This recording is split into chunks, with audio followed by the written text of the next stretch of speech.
Now I will be inviting the dignitaries to deliver the felicitation address.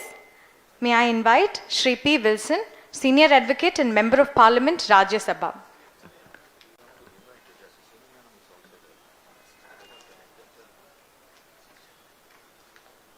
I apologize. His Lordship Justice Sivajnanam is also with us. We're very happy to have him.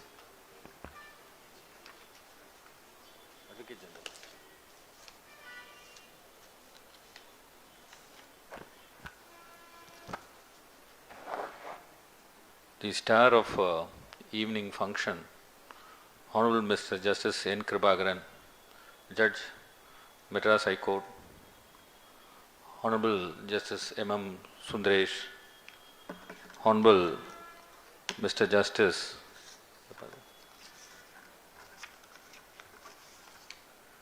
Satish Kumar, Honorable Mr. Justice Dandapani, Honorable Mr. Justice Nirmal Kumar, Honorable Justice Seshasai, Honorable Justice Krishna Ramasamy, Honorable Justice Ilandriyan, Honorable Justice Vinyanam, Honorable Justice Chandrasekharan, Learned Advocate General, Honorable Justice K. Venkatraman, Honorable Justice Nagamuthu, the members of Tamil Nadu Bar Council and Bar Council and Puducherry, Honorable dignitaries on the dais, off the dais, the chairman of Tamil Nadu Bar Council and Puducherry, the co-chairman, the vice chairman of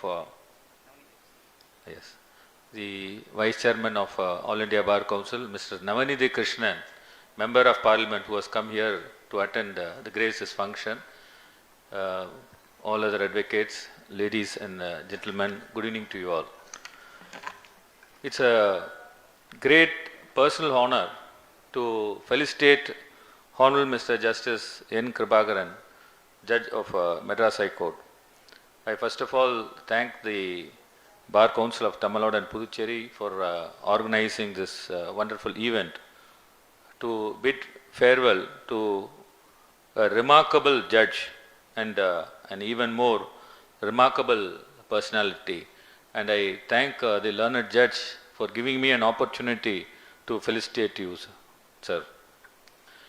Justice M.C. Chagla, in a lecture in 1974, quoted from an article written by Earl Warren. I quote, "Our judges are not monks or scientists, but participants in the living stream of our national life, steering the law between the dangers of rigidity on one hand and formlessness on the other," I unquote. It is not an overstatement to say that Honorable Mr. Justice Kribakaran is one judge who has wielded the constitutional power of the High Court to the fullest extent. In some ways, he even showed us how far the reach of the prerogative writs of this court can go. His endeavor has never been to just apply the law, but to deliver complete justice. I meant substantial justice. Our system really needed a personality like him. Chief Justice Warren once confessed that when he heard cases affecting the rights of citizens, the question he always asked himself was, is it fair? In my observation, his lordship has asked himself the same question while deciding each and every public interest cases before him, and his outlook has always been that the suffering person must get appropriate relief despite legal technicalities.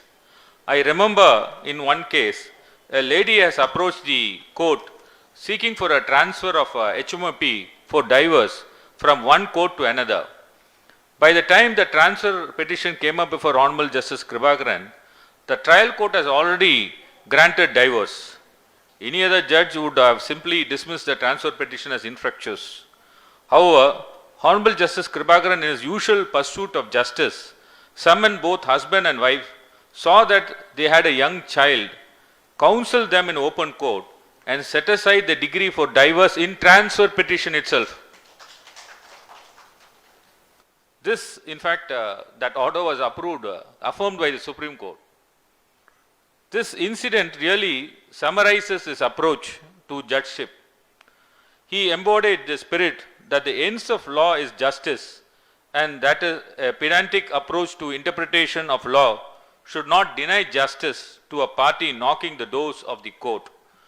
In Justice Douglas' words, I quote, "Judiciary is in a high sense the guardian of the conscience of the people as well as of the law of the land. The conscience of the people is not always reflected in legislation. Without doing offense to the doctrine of judicial restraint, it can, by its judgment, awaken the conscience of the people to the evils in society which are crying out for a remedy and quicken the rate of progress where social legislation is tardy or ineffective." I unquote. We all know how Honorable Mr. Justice Kribakaran J. bench heard a public interest litigation and made the government to get the assent to the bill reserving 7.5% of the undergraduate medical seats for government school students who cleared NEET. I would say he is a champion of social justice. I would say with all authority. In the year 2020, about 313 government school students were given with UG medical seats under this quota, despite we were also in the opposition and we were also bringing pressure. But it is ultimately the court which made this to get 313 government students into this medical field. Such is his courage of conviction in what he believes to be right. I can never forget the order he passed when he set aside the election notification to conduct local body election in 2016. When it was clear to him that the election was going to be conducted in an unconstitutional and illegal manner, he did not hesitate to strike it down. He immediately fixed a date also for the conduct of the election, and his order was approved by the division bench also, and the government did not go on appeal. His lordship has saved countless lives through his helmet order. My brother Mr. Amal Raj has said about this helmet. Today, helmet on their head instead of hanging on the bike or on the backside. The way he kept issuing a continuing mandamus in the case has brought about a cultural change in Tamil Nadu, and people are safer because of it. In a recent order, he has held that 20% reservation given by a state in public employment under the PSTM Act must be extended only to the candidates who pursue their education entirely in Tamil medium. This really helped the Tamil students who have studied in the Tamil medium. They are only entitled to PSTM. That was the judgment which he has given. We know the series of orders passed by him to eliminate anti-social elements from this noble profession. Only because of his continuous monitoring and issuance of orders, this noble profession is cleansed and restored. My brother was referring to my comment. He was referring to a judgment also, but my comment is Kimu, Kipi, Justice Kribakaran Munbu, Justice Kribakaran Pinbu, and one more thing, Ki OP, that is Kribakaran Oyuku Pinbu. I only request the Honorable Judiciary to follow whatever he left, because today we are proud of this profession.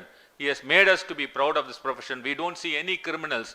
He wants to purify this profession. How we see that the politics should be purified, and with his vision and with his orders, he has really seen that all the criminals should go out from the profession. No student who has completed his law degree but have a FIR pending against him is allowed to enroll because of his orders. That was a landmark order where he said any FIR is there, no student should be enrolled. In fact, they went up till the Supreme Court, but they lost. Today we can see how the students are behaving inside the law college. They are completely concentrating in their studies. So I would appreciate, because of Honorable Justice Kribakaran order, the profession is completely cleansed as of today. I only request and pray that it should be taken forward, and a law should come on those lines also. As the Honorable Judge used to call me always as a policy maker. Certainly we have to knock the doors, and wherever we could achieve, we have to take it up. Even my learned friend Navandit Krishnan is there. He will not disagree with this. One can go on listing such landmark judgments delivered by his lordship in public interest, but due want of time, I am not able to tell it here. I can tell you that it requires immense courage and legal acumen to interpret law and pass such orders. He has shown that when one's conscience is clean, one can fearlessly uphold the law. Apart from his ferocity in judicial pronouncement, he has exhibited his golden heart and philanthropy. At so many times, he has urged us senior advocates to contribute to worthy causes. Even recently, he was behind the MBA scheme to distribute two-wheelers to young deserving advocates who have come from weaker economic section. Sir, we have to applaud, sir. This certainly no one can do this. I was one among such senior advocate who contributed in that scheme propounded by Honorable Justice Kribakaran. In fact, the MBA, committee which is now taking care of MBA administration, they have brought out all the requirements, how a lawyer is entitled. The first, a lawyer should be a first BL graduate, a first time advocate in their family. These are all conditions, and they should not own any vehicle, and all other economic criteria, income criteria. It's really great to have such a scheme.